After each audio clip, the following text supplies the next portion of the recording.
അപ്പം ഉണ്ടാക്കുന്ന പ്രധാനപ്പെട്ട സംഘം ഉണ്ടല്ലോ നമ്മുടെ കുടുംബശ്രീ, അവർക്ക് ഈ അപ്പവും കൊണ്ട് ഏടെ വേണമെങ്കിലും കൊണ്ടുപോയി വെക്കുക. അരമണിക്കൂർ 3/4 മണിക്കൂറിൻ്റെ യാത്രയേ ഉള്ളൂ. കൊട്ടയായിട്ട് കൊണ്ടുപോയിട്ട് നല്ല മാർക്കറ്റുള്ള സ്ഥലത്ത് കൊണ്ടുപോയിട്ട് വിറ്റ് അപ്പോൾ തന്നെ കൊണ്ട് തിരിച്ചു വരിക. രാവിലെ വീട്ടിൽ നിന്ന് ചായയും കുടിച്ച് പോവുക, ഉച്ചക്ക് ഭക്ഷണം കഴിക്കാനാവുമ്പോഴേക്ക് സാധനവും വിറ്റ് നല്ല ലാഭവും നേടി അവർക്ക് തിരിച്ചു വരാൻ കഴിയും. അതാണ് കുടുംബശ്രീക്കുള്ള നേട്ടം. ആ വാഗ്ദാനങ്ങൾ കേരളയിൽ വരും കേട്ടോ, പക്ഷേ അത് നടപ്പാകുന്നില്ല. കാസർഗോഡ് തിരുവനന്തപുരം സിൽവർ ലൈൻ പദ്ധതിയുടെ ഭൂമി ഏറ്റെടുക്കൽ വിജ്ഞാപനം റദ്ദാക്കാൻ ഇന്ന് തിരുവനന്തപുരത്ത് സെക്രട്ടറിയിൽ ചേർന്ന മന്ത്രിസഭാ യോഗം തീരുമാനിച്ചു. മഞ്ഞക്കുറ്റികൾ നീക്കം ചെയ്യാൻ റവന്യൂ വകുപ്പിന് നിർദ്ദേശവും നൽകിയിട്ടുണ്ട്. അവർ തന്നെയാണ് കുറ്റികൾ ഇട്ടത് എന്ന് നമുക്ക് എല്ലാവർക്കും ഓർമ്മയും ഉണ്ടാവും. സമരവുമായി ബന്ധപ്പെട്ട കേസുകൾ ഓരോന്നും പരിശോധിച്ചതിന് ശേഷം പിൻവലിക്കാനുള്ള ശുപാർശയും നൽകുകയാണ് സർക്കാർ. ഇതിനുള്ള ശുപാർശ ആഭ്യന്തര വകുപ്പ് കോടതിക്കാണ് കൈമാറുക. വരാൻ പോകുന്ന കേരളയിൽ വരും കേട്ടോ, അതിന് യാതൊരു സംശയമില്ല. അതിവിടെ വരിക തന്നെ ചെയ്യും. അപ്പോൾ മെട്രോ, കേരളയിൽ, വാട്ടർ മെട്രോ ഇതെല്ലാം കൂടി ഇവിടെ സംഗമിക്കുകയാണ്. പ്രസ്തുത പദ്ധതിക്കായി ഭൂമി ഏറ്റെടുക്കുന്നതുമായി ബന്ധപ്പെട്ട് പുറപ്പെടുവിച്ചിട്ടുള്ള എല്ലാ വിജ്ഞാപനങ്ങളും റദ്ദ് ചെയ്യാൻ തീരുമാനിച്ചു. ഡീനോട്ടിഫിക്കേഷൻ. ഈ പദ്ധതി നടക്കുന്നില്ല, പദ്ധതി ഉപേക്ഷിക്കുകയും ചെയ്തു. അതിന്റെ അടിസ്ഥാനത്തിൽ ആ ഉത്തരവ് റദ്ദാക്കാനും ഈ ഭൂമി ഏറ്റെടുക്കൽ നോട്ടിഫിക്കേഷൻ ഡീനോട്ടിഫൈ ചെയ്യാനുമുള്ള സുപ്രധാനമായ തീരുമാനം എടുത്തിട്ടുണ്ട്. അതിപ്രധാനമായ, മുഖ്യമന്ത്രി പറഞ്ഞ പോലെ സുപ്രധാനമായ തീരുമാനമാണ് VDS സർക്കാരിന്റെ 2ാം മന്ത്രിസഭാ യോഗത്തിൽ നിന്ന് ഉണ്ടാകുന്നത്. അപ്പോൾ കേരളയിലെങ്കിൽ പകരമെന്ത്? എങ്ങനെയാകും അതിവേഗ യാത്ര സാധ്യമാകുക? കേരളയിൽ അല്ലെങ്കിൽ എന്ത് ബദലാണ് ഉദ്ദേശിക്കുന്ന വളരെ പ്രധാനപ്പെട്ട ചോദ്യമുണ്ട്. സ്റ്റെഫിനുണ്ട്. സ്റ്റെഫിൻ, മുഖ്യമന്ത്രിയോട് ആ ചോദ്യം ചോദിച്ചപ്പോൾ എന്തായിരുന്നു മറുപടി? എന്താണ് സർക്കാർ ഉദ്ദേശിക്കുന്നത്? രതീഷ്, ഏതായാലും അതിവേഗ റെയിൽ കേരളത്തിന് ആവശ്യമാണ്. അത്രയധികം വലിയ യാത്രാ സൗകര്യങ്ങൾ വേണമെന്ന കാര്യത്തിൽ കോൺഗ്രസിനും UDF-നും തർക്കമില്ല. പക്ഷേ ഏതായാലും റെയിലിന് എതിരായിട്ടുള്ള നിലപാട് അന്ന് പ്രതിപക്ഷത്തായിരുന്നപ്പോൾ തന്നെ കോൺഗ്രസ് സ്വീകരിച്ചതാണ്. അതുകൊണ്ട് തന്നെ അധികാരത്തിലെത്തി ആദ്യം തന്നെ എടുക്കുന്ന ഒരു തീരുമാനവും അതാവുകയാണ്. അതുകൊണ്ട് തന്നെയാണ് ആ പദ്ധതി റദ്ദായിക്കൊണ്ട് മുന്നോട്ട് പോകുന്നത്. സംസ്ഥാനത്ത് ഇത്രയധികം വലിയ ജനവിരുദ്ധ വികാരം ഉണ്ടായ മറ്റൊരു വികസന പദ്ധതി ഇല്ല എന്ന് തന്നെ പറയാം. കാരണം ആളുകളുടെ എല്ലാം വീട്ടിന് മുൻപിൽ പൊടുന്നനെ മഞ്ഞ കുറ്റി കൊണ്ടുവയ്ക്കുന്നു, വലിയ പ്രതിഷേധങ്ങൾ അതിന് ഉണ്ടാകുന്നു. ആ ജനരോഷത്തിനൊടുവിലാണ് ആ പദ്ധതി സർക്കാർ തന്നെ, അതായത് പിണറായി വിജയൻ സർക്കാർ തന്നെ ഒന്ന് മരവിപ്പിച്ചത്.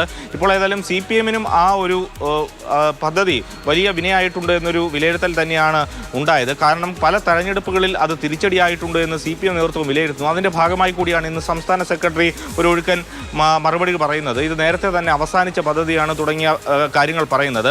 ഇനി ഏതായാലും UDF-ലേക്ക് വന്നു കഴിഞ്ഞാൽ UDF ഇനി ഇതിനെ സംബന്ധിച്ച് കൃത്യമായിട്ടുള്ളൊരു ആലോചനകൾ ആവശ്യമാണ്.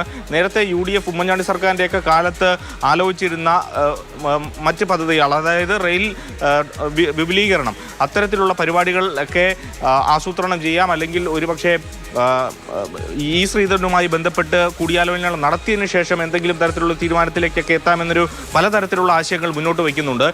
നിലവിൽ നമ്മുടെ റെയിൽവേ ലൈൻ അത് കടന്നു പോകുന്ന ഇടങ്ങളിൽ ഇപ്പോൾ തന്നെ ചൂണ്ടിക്കാണിക്കപ്പെടുന്നുണ്ട്. കൂടുതൽ സ്ഥലമുണ്ട്, നമുക്ക് വേണമെങ്കിൽ കൂടുതൽ വിശാലമാക്കാം. അപ്പോൾ മാത്രമല്ല, ഇപ്പോൾ വന്ദേ ഭാരത് ഉൾപ്പെടെ അതിവേഗ ട്രെയിനുകൾ നമ്മുടെ സംസ്ഥാനത്ത് ഇപ്പോൾ ഓടുന്നുണ്ട്.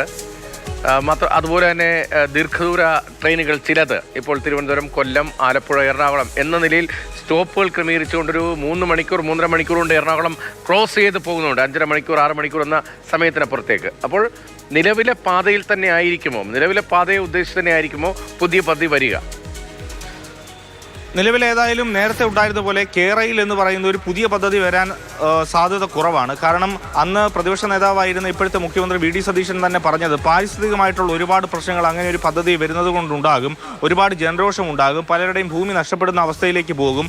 അതെല്ലാം ഇപ്പോഴും അവർ പറഞ്ഞത് നിലനിൽക്കുകയാണ്. അതുകൊണ്ട് തന്നെ ആകെ അന്ന് കോൺഗ്രസ് മുന്നോട്ട് വെച്ച ഏറ്റവും പ്രധാനപ്പെട്ട കാര്യമുണ്ട്. ഇപ്പോൾ രതീഷ് സൂചിപ്പിച്ചതുപോലെ തന്നെ പാത ഇരട്ടിപ്പിക്കലുമായി ബന്ധപ്പെട്ട് ഉള്ള വികസന പ്രവർത്തനങ്ങൾ. അത് തന്നെയാണ് ഒരുപക്ഷെ കോൺഗ്രസും UDF-ഉം കണക്കുകൂട്ടുന്നത്. ഇനി എങ്ങനെയാണ് അതിൻ്റെ തുടർ നടപടികൾ എന്നുള്ളത് കാത്തിരുന്ന് തന്നെ കാണേണ്ടതാണ്. ഏത് രീതിയിൽ അതിനെയൊക്കെ മുന്നോട്ട് കൊണ്ടുപോകാൻ കഴിയും? നേരത്തെ സൂചിപ്പിച്ച ഒരു പ്രധാനപ്പെട്ട കാര്യമാണ് ഈ വന്ദേ ഭാരതൊക്കെ വന്നതിന് ശേഷം സ്റ്റോപ്പ് കുറച്ച് അതിവേഗ റെയിൽ വരുന്നുണ്ട്. കൃത്യസമയം പാലിക്കുന്ന ജനശതാബ്ദിയും പോലെയും വന്ദേ ഭാരത് പോലെയുമുള്ള ട്രെയിനുകൾ ഇപ്പോൾ തന്നെ ഓടി തുടങ്ങിയിട്ടുണ്ട്. അവിടെയും ഒരു പ്രതിസന്ധി, ഈ 2 വരി റെയിൽ പാത നമുക്കില്ലാത്തതാണ് പല സ്ഥലങ്ങളിലും. അതൊക്കെ വ്യാപകമാക്കുക, പല സ്ഥലങ്ങളിലുമുള്ള വളവുകൾ നികത്തുക, അങ്ങനെയുള്ള പദ്ധതികൾ നേരത്തെ തന്നെ ആസൂത്രണം ചെയ്തതാണ് UDF സർക്കാരിൻ്റെ കാലത്ത്. അതെല്ലാം വീണ്ടും വീണ്ടും കൊണ്ടുവരുന്ന തരത്തിലേക്കായിരിക്കും ഏതായാലും ഒരുപക്ഷെ നീങ്ങാൻ സാധ്യതയുള്ളത്. ഏതായാലും എന്താണ് UDFന്റെ മനസ്സിലുള്ള ആ വിസ്മയമെന്നും ഇനി ഏതായാലും അടുത്ത മന്ത്രിസഭാ യോഗങ്ങളിൽ ഉടൻ തന്നെ അടുത്ത മാസങ്ങളിലെല്ലാം ഒരുപക്ഷെ അറിയാൻ കഴിയും. ഏതായാലും സുപ്രധാനമായിട്ടുള്ളൊരു തീരുമാനമാണ് എന്തായാലും ഇന്ന് ജനങ്ങളുമായി ബന്ധപ്പെട്ട അതിപ്രധാനമായ തീരുമാനമാണ് സർക്കാരിന്റെ ഭാഗത്ത് മഞ്ഞക്കുറ്റികൾ പിഴുതെറിയുക എന്നത് ഒരു ജനവികാരമായിരുന്നു. അക്കാര്യം വലിയ തോതിൽ ചർച്ച ചെയ്യപ്പെട്ടതാണ് നേരത്തെയും. പക്ഷേ ഒരു പദ്ധതി നമുക്ക് ആവശ്യമാണ് എന്ന വളരെ വികസനോന്മുഖമായ കാഴ്ചപ്പാട് കൂടി കേരളത്തിലെ ജനങ്ങൾക്ക് ആകെയുണ്ട്. അപ്പോൾ എന്താണ് ഇതിൻ്റെ ഒരു ബദൽ, എന്താണ് സർക്കാർ ഉദ്ദേശിക്കുന്നത് അക്കാര്യത്തിൽ? പക്ഷേ ഇതുവരെ ആ സസ്പെൻസ് വ്യക്തമാക്കിയിട്ടില്ല മുഖ്യമന്ത്രി. അക്കാര്യത്തിൽ സർക്കാരിൻ്റെ നിലപാട് എങ്ങനെയാകും വേഗത്തിലുള്ള യാത്ര സാധ്യമാക്കാൻ വേണ്ടി മറ്റൊന്ന് ആലോചിക്കുക എന്ന കാര്യത്തൊക്കെ ഒരു വ്യക്തത ഇനിയും വരേണ്ടതുണ്ട്.